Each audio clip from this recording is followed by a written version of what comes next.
네, 오늘 은혜 나누신 하나님 말씀 보겠습니다. 요한복음 12장 12절에서 13절 한번 보시고 같이 읽으십시다. 그 이튿날에는 명절에 온 큰 무리가 예수께서 예루살렘으로 오신다는 것을 듣고 종려나무 가지를 가지고 맞으러 나가 외치되 호산나 찬송하리로다 주의 이름으로 오시는 이 곧 이스라엘의 왕이시여 하더라. 아멘. 다시 한번 기도하겠습니다. 주님 감사합니다. 높고 높은 곳에서 친히 낮은 곳까지 이 땅에 오셔서 저희들을 위해서 십자가에서 피 흘리시고 또 용서하시고 또 이미 저희들에게 구원의 복된 은혜로 인도하여 주시고 기다리시는 주님의 사랑을 기억합니다. 이 시간에도 우리의 믿음이 다시금 하나님의 사랑으로 풍성히 체험받기 원합니다. 이전의 상처는 성령의 치유의 기름 부으심으로 씻어지기 원하고 육신도 창조의 권능으로 강건함으로 회복시키게 하여 주옵시고 삶의 앞이 보이지 않을 때에 오히려 주님을 더욱 의지함으로 믿음의 안목이 열리게 하여 주셔서 저희들의 구원의 소망이 하나님의 은혜로서 임하게 하여 주옵소서. 예수님 이름으로 기도하옵나이다. 아멘. 오늘 말씀의 제목은요, 종려주일의 믿음입니다. 우리가 절기를 지나면서 우리의 믿음이 그 절기에 맞게끔 다시 한번 관리하고 갖출 필요가 있는 거죠. 그래서 종려나무는 성도님들께서 제주도 같은 데서도 볼 수 있어요. 그래서 그 열매가 여기 좀 잘은 안 보이지만 대추야자가 이제 그 열매가 됩니다. 굉장히 당도가 높아가지고 뭐 따로 방부제가 아니라 원래 달면은 그게 자체가 천연 방부제라 그러대요 보니까. 그래서 저도 송지술에 갔다가 그걸 조금 일찍 사서 걱정을 했는데 그 가이드 하시는 분이 뭐 전혀 관계 없다고 몇 달 두어도 관계가 없다고 얘기를 하시더라고요. 그래서 성도들하고 좀 나눔을 가진 적도 있었습니다. 근데 이 종려 나무의 요 가지의 모양 이걸 참 하나님께서 특별하신 거죠. 이 장식을 하나님께서는 대단히 사랑하셨습니다. 종려나무 가지를 또 하나님께서 창조하신 것 중에 하나니까. 그래서요, 열왕기하서 6장에서 7장 이하에 보면은 하나님께서 이 성전의 내부를 7군데나 다 이 장식을 하게 만드십니다. 이 성전 안에는 황금으로 되어 있는데 황금만 그대로 이게 한 게 아니고 다 이 종려나무로 장식해가지고 그 안을 꾸미도록 그렇게 하신 겁니다. 그래서 성전 벽이라든지 그 다음에 문, 그 다음에 천정, 또 밑에 버팀판, 대들보 다 거기다 이 장식을 하게 하신 겁니다. 또 문간이라든지 널판이라든지 또 성전은 빛이 들어오지는 못해요. 닫힌 창입니다. 닫힌 창 거기까지 다 종려나무 가지로 장식을 하게 하신 겁니다. 이게 출애굽기 23장 4절에 보면은 또 종려나무를 가지고 초막을 지을 때 바로 그걸로 이제 자재로 삼은 것이 나와요. 그리고 우리로 치면 정월 첫날이죠. 근데 이스라엘 사람들은 그날을 이제 대속죄일로 지키게 되거든요. 대속죄일이고 한 주간 동안 이제 지키게 됩니다. 그래서 우리하고는 좀 틀려요. 사고 방식이. 우리는 한 해가 끝날 때 지난해는 다 정리하고 새로 출발하는 걸로 생각하는데 이스라엘은 그렇지 않고 한 해가 시작이 되면 일주일 동안 대속죄일로 이렇게 깨끗이 합니다. 그래서 이때 그 첫날 정월 첫날 그때 모두 나와가지고 바로 이 가지를 흔들면서 기뻐하는 거죠. 예수님께서 예루살렘을 입성하신 장면을 이렇게 저기 그림으로 이렇게 그려본 겁니다. 네. 이때가 언제냐? 6월절 닷새 전이라 그랬어요. 예수님께서 예루살렘을 입성하실 때 어디로 입성하셨느냐? 지난주에 말씀드렸던 것처럼 예루살렘 동쪽 베다니에서 이제 입성을 하시게 된 겁니다. 그때 온 성이 소동을 했다 그랬어요. 거기에는 민족적인 어떤 감정 같은 게 들어가 있습니다. 뭐냐면 억눌린 감정이에요. 우리가 삶에 억눌려서 살면 뭔가 좀 분출구를 찾으려고 해요. 사람들마다. 근데 나라가 다른 나라의 통치를 받을 때는 그건 더한 거죠. 그거는. 우리 민족 뭐 고유의 어떤 풍습이라든지 놀이라든지 이런 게 있는 때는 사실은 말은 못하지만 대놓고 말은 못하지만 우리 민족의 어떤 그 자부심 이런 걸 나타내고 싶어하는 그런 게 나오게 되어 있는 거거든요. 이스라엘 민족들과 마찬가지였습니다. 억눌린 민족 감정이 표출되니까 성 사람들이 온 성이 소동했다 그랬거든요. 온 성 사람들이 예수님 오신다는 얘기를 듣고 뭔가 심상치 않은 낌새가 눈치채니까 예루살렘 북동쪽에 로마 주둔군이 있습니다. 그걸 성경에는 수비대라고 되어 있는데 주둔군이라고 생각하면 됩니다. 로마 군대가 출동이 된 겁니다. 왜냐하면 이 이스라엘 사람들이 자칫하면은 크게 또 폭동으로 이어질 수 있는 위험이 있다고 봐가지고 경계가 삼엄했던 거예요. 근데 예수님께서 들어오시는 모습을 보니까 이 모습이셨습니다. 무슨 큰 뭐 백말 타고 오신 것도 아니고 이렇게 낮은 어린 나귀를 예수님께서 타고 오신 거죠. 그 모습이 뭐 세상 왕하고는 다른 모습 아닙니까? 그래서 그걸 보고 그 군중들이 종려나무 가지를 들고 나와가지고 호산나 주의 이름으로 오시는 이 곧 이스라엘의 왕이시여 하고 열렬하게 환호한 겁니다. 왜 군중들은 그렇게 흥분을 했는가?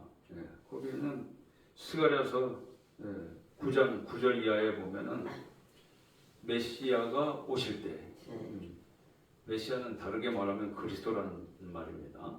기름 부음 받은 자.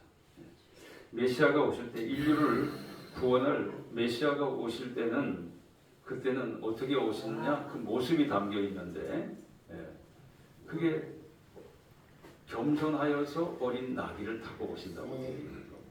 겸손하여서. 그때가 언제냐? 주님이 이 땅에 오시기 주전 520여 년 전입니다. 그때 이게 예고가 되어 있는 건데 성취가 된 거죠. 그게 성 안의 사람들이 흥분한 근본적인 이유입니다.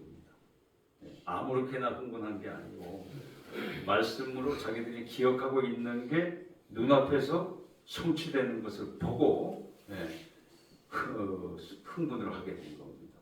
만약에 예수님께서 아주 좋은 말을 타고 왔으면 오히려 실망했을 수 있습니다. 성경의 성취는 아니기 때문에. 스가랴가 또 예언했어요. 어떤 예언의 성취냐? 오실 메시아는 세상의 왕과 달라가지고 무기 없이 오시는 분입니다. 무기가 필요 없어요. 화평왕으로 오시는 분이시기 때문에. 시온아 따라 두려워 말라 내 왕이 나귀 새끼를 타고 온다고 말씀하셨어요. 겸손한 왕이십니다. 공의로우시며 구원을 베푸시고 이방인에게도 평화를 전하시기 위해서 오셨다고 그랬어요. 예수님의 통치 범위는 어디냐? 바다에서 바다까지래요. 예수님의 통치 범위는 바다에서 바다까지. 유브라데 강은 인류 최초로 문명이 탄생한 곳이 유브라데 강입니다. 그 유프라테스 강에서 땅끝까지. 어디가 그때는 지구가 납작하다고 생각했습니다.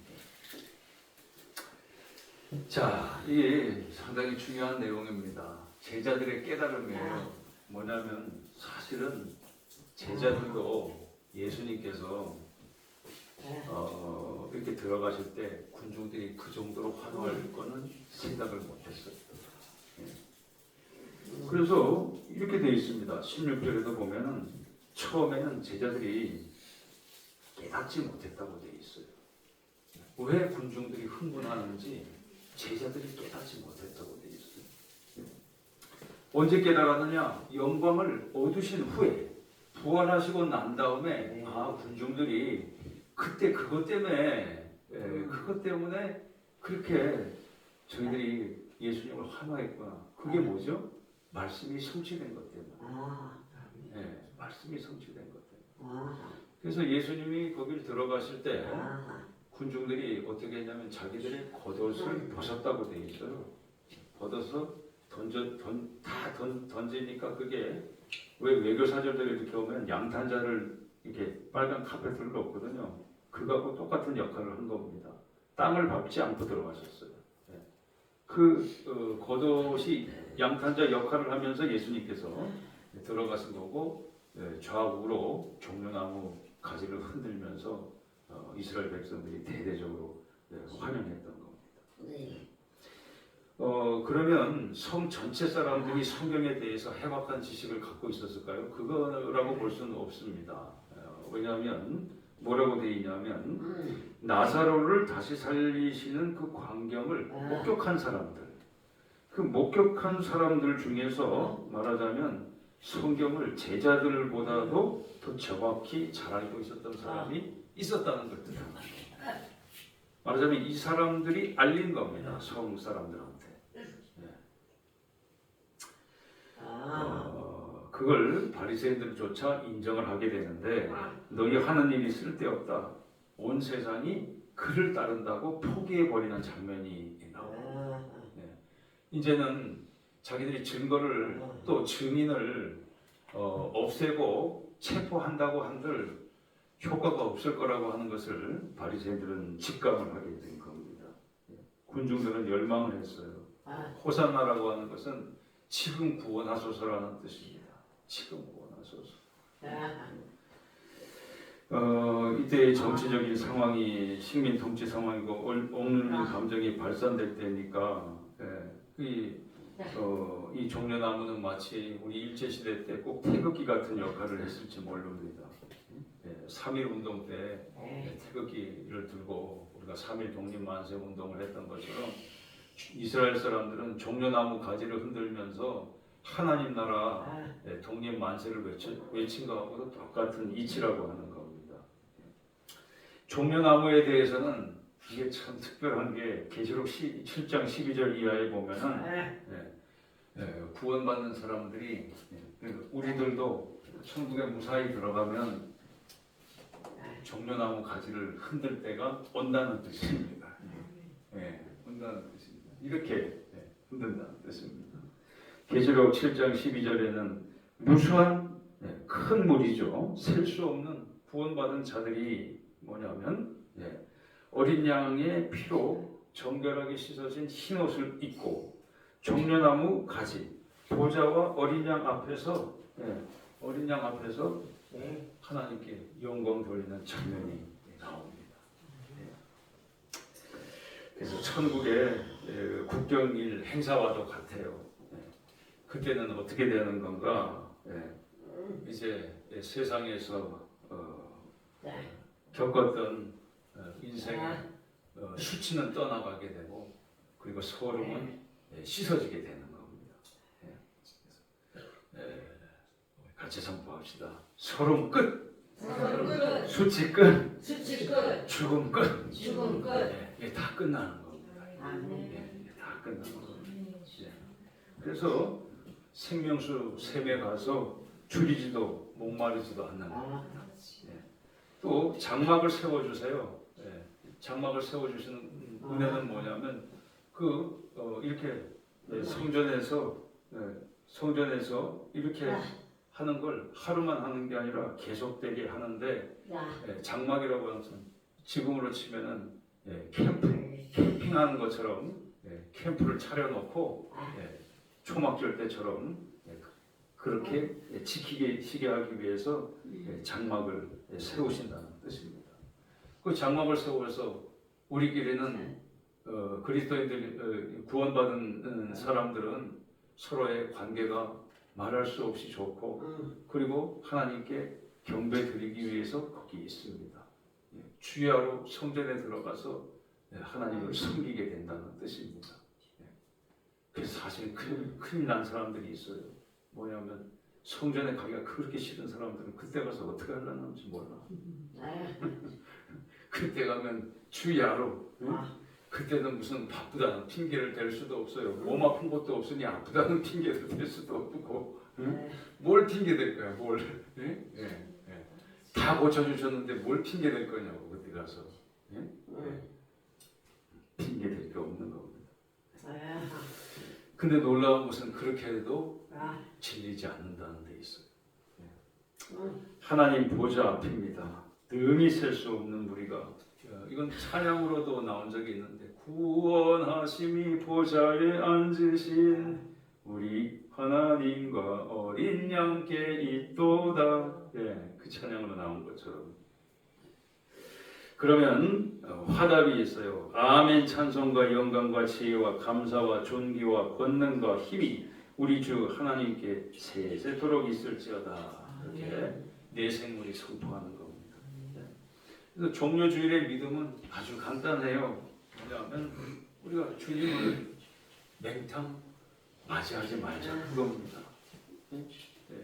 스가랴서 9장 9절 그걸 그 소수의 사람들만 알고 있었지만 성사람들에게 이게 메시아가 오시는 표시라고 알려주었을 때 그 온 성사람들이 그 말씀을 듣고 흥분하고 열렬하게 주님을 환영했던 것 같은 그 마음을 우리가 가지면 되는 것입니다.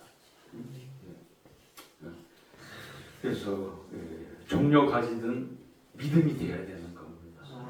예수님 하면 우리는 늘 가슴이 설레야 됩니다.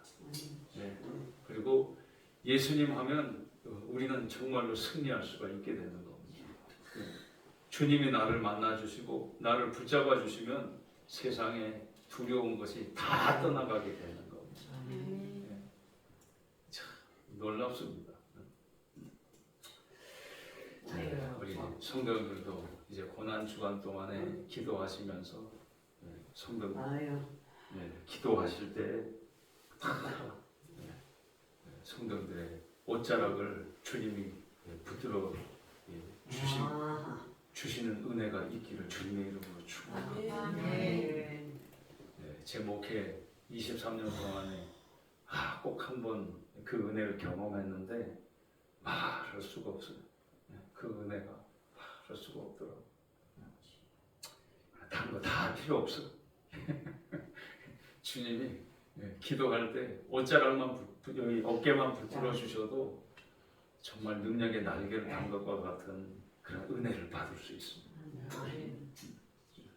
그때가 되면 성도님들께서는 우리가 흔히 얘기하는 리즈 시절로 다 돌아가는 겁니다. 리즈 시절, 인생의 제일 좋았던 시절로.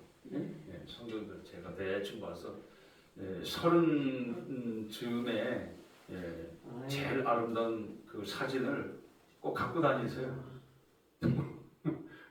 내가 이렇게 천국에서 살지 하고 갖고 다니세요. 그때는 젊어지시는 겁니다.